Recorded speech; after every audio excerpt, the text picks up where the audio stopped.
Assalamualaikum warahmatullahi wabarakatuh. Hai teman, nama aku Gumi atau aliasnya adalah Dokter Akula. Hari ini di episode kali ini kita akan bahas tentang transfusi darah. Nyam nyam nyam. Maaf. Ya, jadi kenapa kita harus membahas tentang transfusi darah ya? Jadi menurut perhitungan WHO, kebutuhan untuk produk darah itu adalah 2% dari populasi atau di Indonesia itu 5,1 juta. Sementara menurut data PMI, produk darah itu 4,2 juta, yang 90%-nya itu dari sukarelawan. Jadi kurang ya, jomplang antara kebutuhan dan juga produksi. Maka dari itu kita harus memanfaatkan produk-produk darah ini dengan optimal dan mencegah penggunaan yang nggak optimal. Ya gitulah intinya. Nah, ini kita harus pahami dulu bahwa darahnya itu awalnya kan darah utuh ya, nggak mungkin orang kita transfusi plasmanya tok langsung dari awal, kan hebat banget gitu kan. Nah, darah utuh ini dibagi menjadi eritrosit dan plasma, gampangannya gitu. Ini plasmanya ini platelet rich plasma ya, jadi di antara eritrosit dan plasma itu, dan by the way eritrositnya harusnya di bawah sih ya, maaf. Jadi di tengah itu ada yang namanya bavicode. Nah, nanti kita bahas lagi ya gimana memisahkannya. Jadi kalau kita bahas whole blood dulu atau darah utuh, itu indikasinya itu ya udah untuk mengganti darah utuh yang terbuang gitu. Misalkan pada pasien trauma dengan shock hipovolemik, kan darah utuhnya kan yang kebuang darah utuh tuh, nah itu bisa kita ganti dengan darah utuh lagi gitu kan. Kemudian bisa pada pasien kasus transfusi tukar, dan pada pasien yang butuh ganti sel darah merah misalkan HB-nya turun tapi nggak ada PRC. Nah, kontraindikasinya pada anemia kronik sama gagal jantung ya, karena resiko untuk burden atau beban ke jantung itu juga meningkat kalau pakai WB ya, mending PRC aja. Nah, dosisnya itu tergantung kondisi klinis. Setiap satu unit itu pakai kita rule of 3 ya. Jadi HB meningkat sebesar 1, hematokrit 3% pada orang dewasa. Kalau anak-anak sama tapi dia 8 cc per kilo. Kemudian berdasarkan WHO ya, maksimal kecepatan itu 200 cc per jam untuk dewasa dan 5 cc per jam untuk anak-anak. Nanti kita bahas kenapa kok ada kecepatan maksimal gitu ya. Nah, kemudian WB atau whole blood ini kan terpisah ya. Jadi yang pertama eritrositnya. Eritrositnya ini nanti di packing lagi kan, jadi packed red cells atau PRC. Nah, PRC ini indikasinya adalah anemia simptomatis atau biasanya kurang dari 7 HB-nya dan punya gejala. Kemudian profilaksis pada anemia yang life threatening, biasanya gejalanya hipoksemia atau oksigen hunger ya, sesak gitu-gitulah. Kemudian kasus perdarahan sama transfusi tukar. Kontraindikasinya ini pada anemia yang bisa ditangani dengan sesuatu yang bukan transfusi, misalkan pada defisiensi besi bisa pakai sulfas, atau megaloblastik bisa pakai vitamin B12 gitu ya. Dan dosisnya ini 10 cc per kilo bisa meningkatkan HB 2,5 sampai 3. Dosisnya ini 4 kali berat badan dikali delta HB atau target HB minus HB sekarang. Kemudian kecepatannya transfusinya 2-3 jam kalau pasien tanpa komplikasi. Kalau pasiennya anemia yang berat ya, yang kurang dari 5, itu dibagikan perlahan 2 cc per kilo per jam. Oke, kemudian setelah itu kita akan bahas selanjutnya. Jadi PRC itu bisa dicuci dengan NS 2-3 kali untuk menghilangkan plasmanya ya. Jadi targetnya adalah kita menghilangkan konten plasma, biasanya berupa antibodi. Nah, jadi WE ini indikasinya pada transfusi masif pada neonatus kurang dari 1 tahun, kemudian transfusi intrauterin, kemudian ini yang kita targetkan untuk kita buang itu IgA biasanya. Jadi pada pasien dengan defisiensi IgA, dia itu setelah ditransfusi pertama misalkan, nah dia akan membentuk antibodi terhadap IgA tuh. Nah, antibodinya ini bisa tergantung, bisa menyebabkan klinis, ada yang enggak juga. Nah, kalau pasiennya itu pernah punya riwayat alergi transfusi berat atau anafilaksis biasanya karena, dan pasiennya diketahui punya defisiensi IgA atau punya antibodi terhadap IgA, maka kan berarti dia itu terbukti berbahaya ya kalau diberikan produk darah dengan IgA. Nah, makanya kita kasih washed erythrocyte. Nah, kemudian kalau kontraindikasinya, kalau pasien yang secara lab dia defisiensi IgA dan dia bisa jadi punya antibodi anti IgA, tapi secara klinis dia nggak pernah punya riwayat klinis reaksi transfusi. Nah, kalau gitu nggak perlu washed erythrocyte. Jadi intinya kontraindikasinya ini lebih ke arah kayak eman-eman gitu, kayak sayang gitu, kenapa harus dicuci kayak gitu ya. Nah, itu untuk washed erythrocyte. Kemudian dosisnya ini 10-15 cc per kilo pada anak untuk transfusi masif. Kemudian pemberian 8 cc per kilo bisa meningkatkan HP sekitar 1. Oke, kemudian setelah itu ada yang plasmanya tadi yang biru banget, biru banget. Ya nggak apa-apa lah biru banget ya. Ini sebenarnya ini kan PRP atau platelet rich plasma ya. Nah ini kalau kita disentrifugasi lagi, nanti kita bakal ketemu 2 lapisan. Yang atas tuh abu-abu itu plasma nanti jadi FFP. Sementara yang bawah ini yang kayak abu-abu gelap itu Bavicode. Nah, kenapa kita nggak bilang dia trombosit? Karena dia nggak hanya trombosit, jadi dia ini ada eritrositnya, dan dia ini juga ada sedikit plasma juga ya. Jadi sedikit eritrosit, sedikit plasma, dan juga ada plateletnya. Nah, inilah semua yang nanti akan menjadi TC. Jadi TC itu nggak murni trombosit, guys. Aduh kamu nih. Kemudian TC ini indikasinya perdarahan akibat trombositopeni. Kemudian sebenarnya nggak harus perdarahan sih, kalau dia trombositopenia di bawah 20 atau 10.000 gitu, itu juga bisa menjadi indikasi untuk pemberian TC. Biasanya pemberian TC ini targetnya sampai perdarahan hilang ya.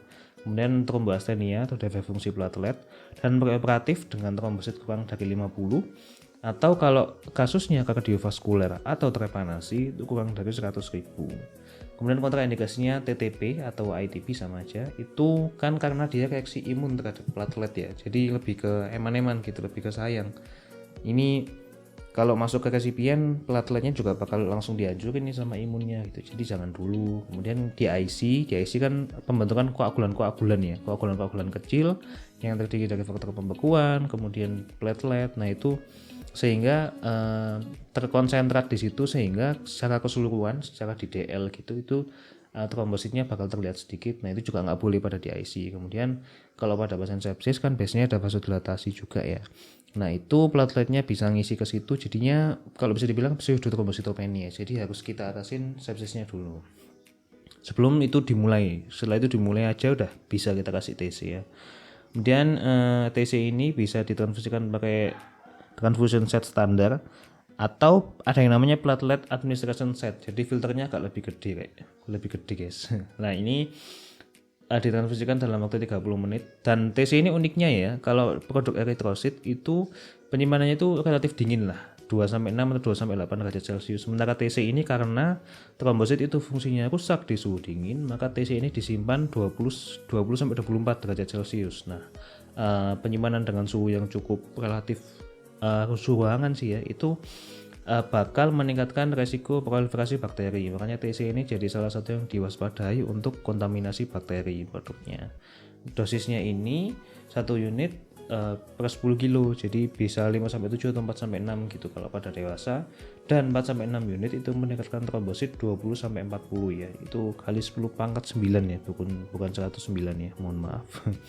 Kemudian selanjutnya itu kita ngomongin yang atasnya ya, atasnya Bavicode, jadi plasma yang abu-abu muda itu, atau nanti jadinya fresh frozen plasma. Jadi FFP ini indikasinya pada defisiensi faktor koagulasi dengan perdarahan aktif biasanya. Kemudian DIC bisa dikasih, TTP atau ITP bisa dikasih kan karena dia kan butuh faktor koagulasi ya, dan reversal pada terapi warfarin. Kemudian kontraindikasinya ini perdarahan tok tanpa defisiensi faktor koagulasi, jadi ya kurang ajar lah kalau dikasih ya. Kemudian kalau kondisinya ini defisiensinya bisa dikoreksi pakai komponen yang lebih spesifik, misalkan faktor sekian gitu. Dan kebetulan di klinik ataupun di fasilitas kita bekerja ada konsentrat faktor sekian itu, ya udah dikasih itu aja yang lebih spesifik karena sayang pakai FFP ya.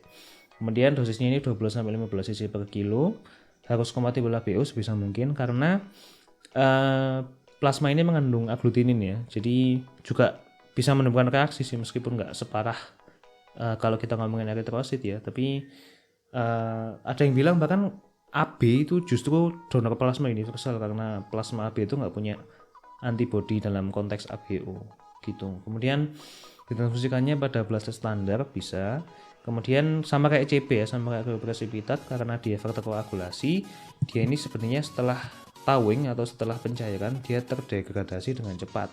Jadi maksimal transfusi 6 jam pasca pencairan. Nah, kalau kita ngomongin penyimpanan tadi ya, jadi kalau produk eritrosit misalkan WE, PRC, WB itu disimpan pada 2-6 atau 2-8 derajat Celcius biar meminimalisir hemolisis sekaligus meminimalisir dari kontaminasi bakteri. Kemudian yang kedua, bukan kontaminasi, proliferasi bakteri.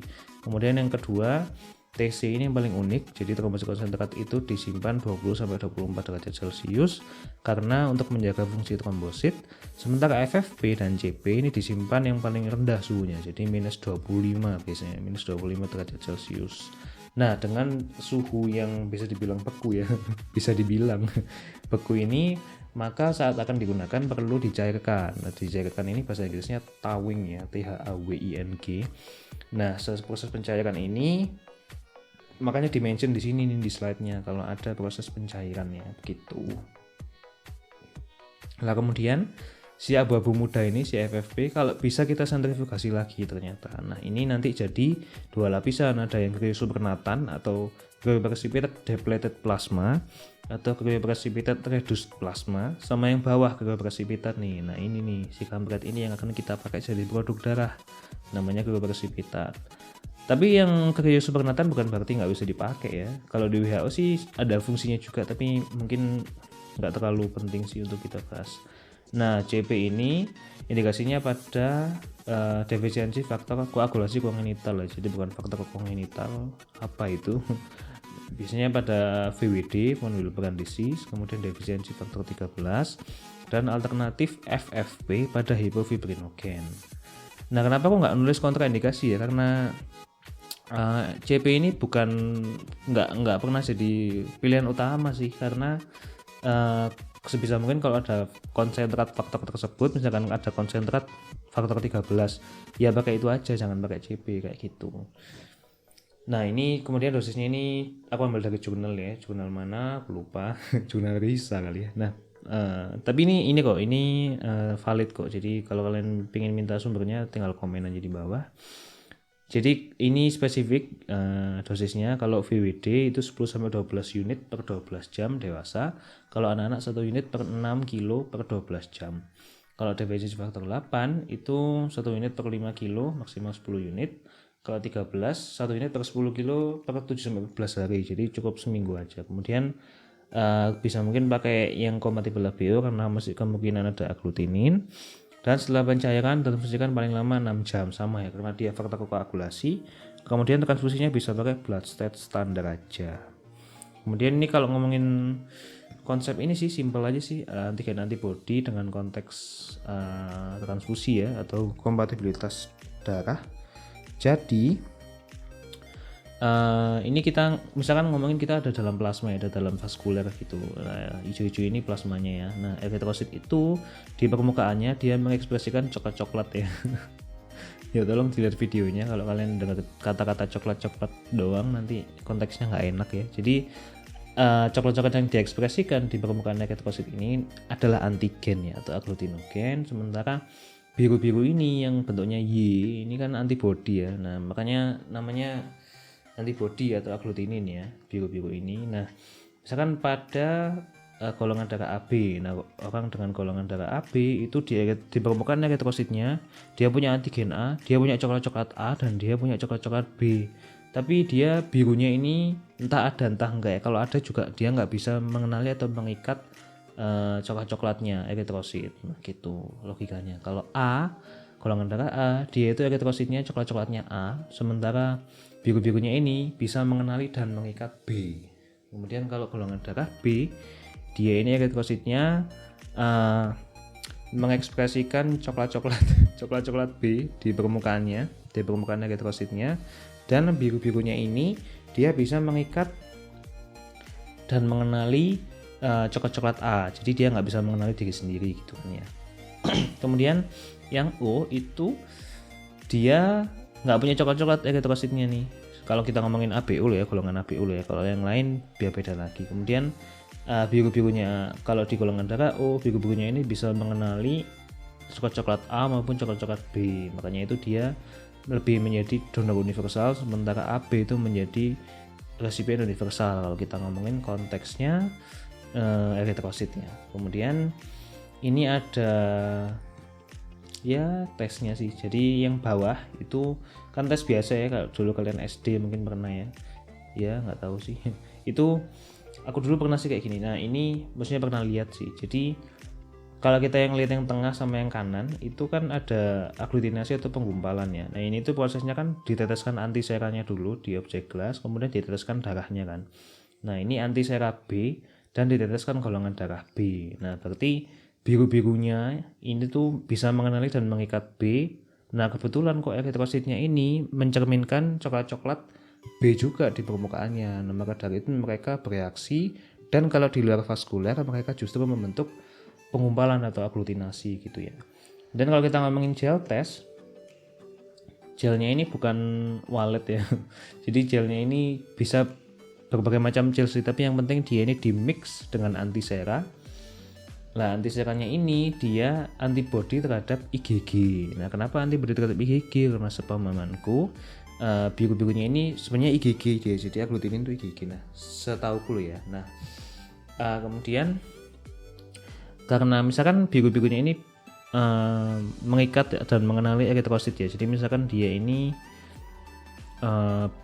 kan ini nih agar ini ya, agar ini di atasnya itu kita tetesin serum dari pasien atau serum dari resipien dan eritrosit dari donor. Nah kalau ternyata serumnya pasien berikatan, kan serumnya mengandung biru-biru ini ya, kalau biru-biru dari resipien berikatan dengan eritrosit atau berikatan dan bisa mengenali coklat-coklatnya eritrositnya donor, maka kan mereka nempel tuh. Nah nanti gel ini bakal mengikat biru-birunya, jadi dia bakal mengikat biru-biru manapun. Nah jadi kayak gelandotan gitu, jadi kayak apa namanya, pegang-pegangan ya. Jadi agarnya mengikat biru-biru, biru-birunya mengikat coklat-coklat yang ada di eritrosit. Nah jadinya kalau makin banyak biru-biru yang mengikat dengan coklat-coklat kayak anak TK ya. Nah kalau makin banyak yang berikatan seperti itu, maka makin banyak yang ketinggalan di atas, karena kan awalnya di atas ya. Nah gitu, makanya kalau negatif itu berarti nggak ada reaksi. Kalau 4 positif itu reaksi yang maksimal ya, reaksi transfusi yang maksimal. Bukan reaksi transfusi, reaksi inkompatibilitas yang maksimal. Kemudian selanjutnya ini ada kecepatan, sama kayak yang di atas sih. Ini tinggal kalian screenshot aja boleh.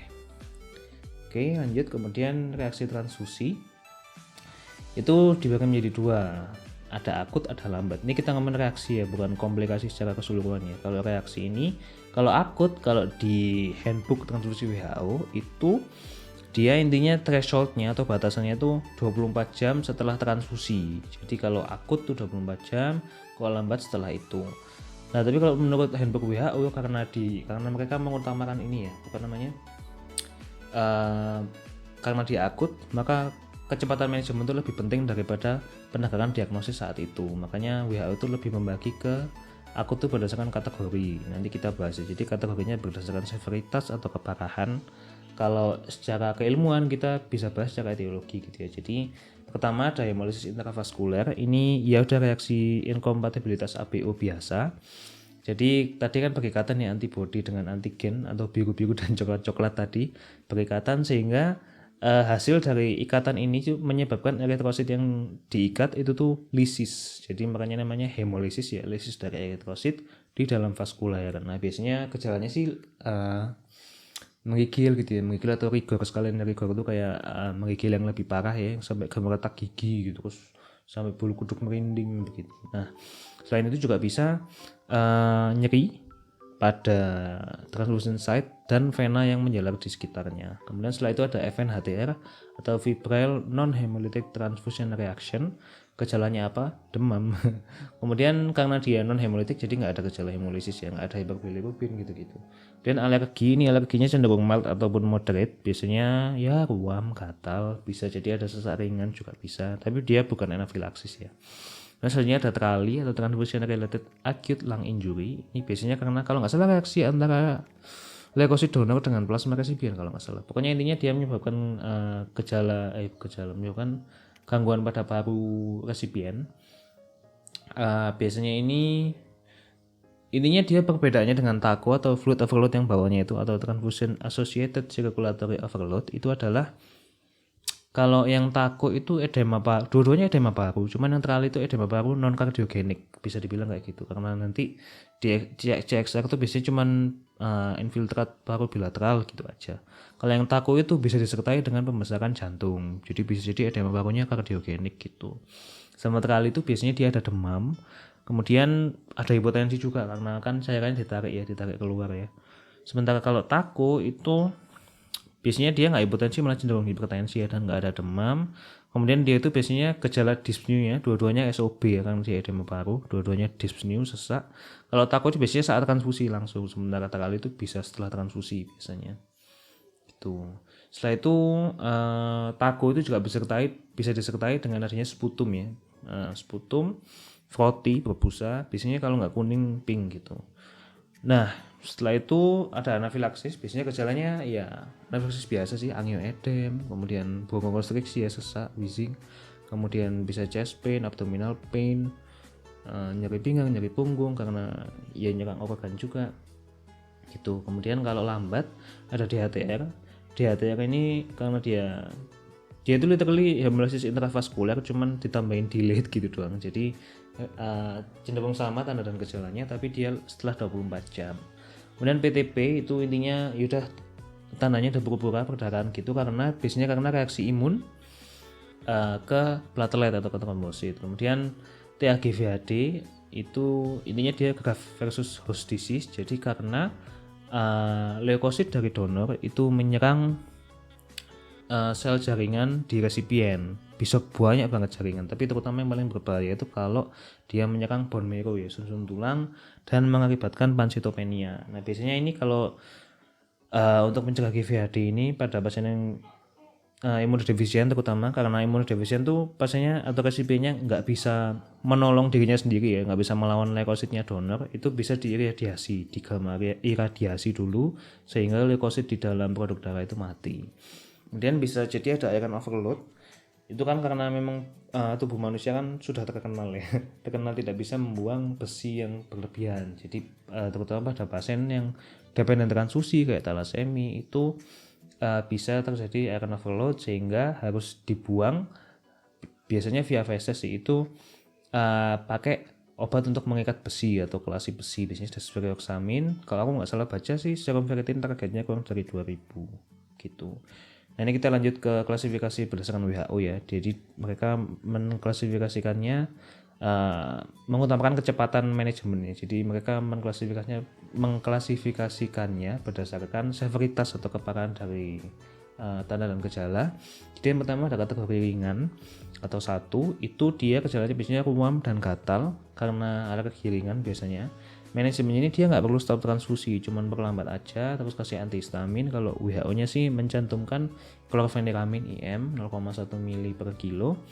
Nah, dievaluasi kalau klinisnya nggak membaik atau bahkan memburuk setelah 30 menit, tata laksana sebagai kategori 2 atau sedang berat.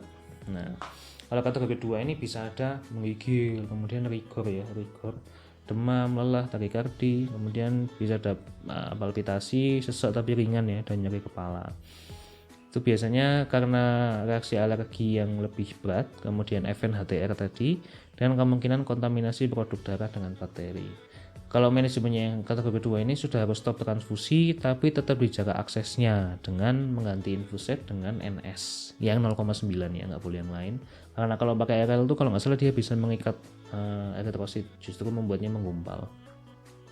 Kemudian kasih tahu ke DPJP dan bank darah, kirim produknya darah tadi seinfusetnya, ambil sampel urin baru dan sampel darah itu yang sisi berlawanan dari transfusion site. Jadi misalkan kalian transfusi di kanan, ya ambil dari kiri flebotominya. Terus hasil flebotomi masukin ke 2 tabung. Jadi satunya clot, tabung merah biasa yang nggak ada antikoagulannya, satunya yang non clot yang ada antikoagulannya, biasanya EDTA kan, yang tabung ungu gitu. Kemudian setelah itu kasih antihistamin sama kayak tadi, yang dicantumin si chlorpheniramine. Kemudian kalau demam ya kasih antibiotik oral atau rektal, yang biasa aja, oral bisa paracetamol oral 500 gitu.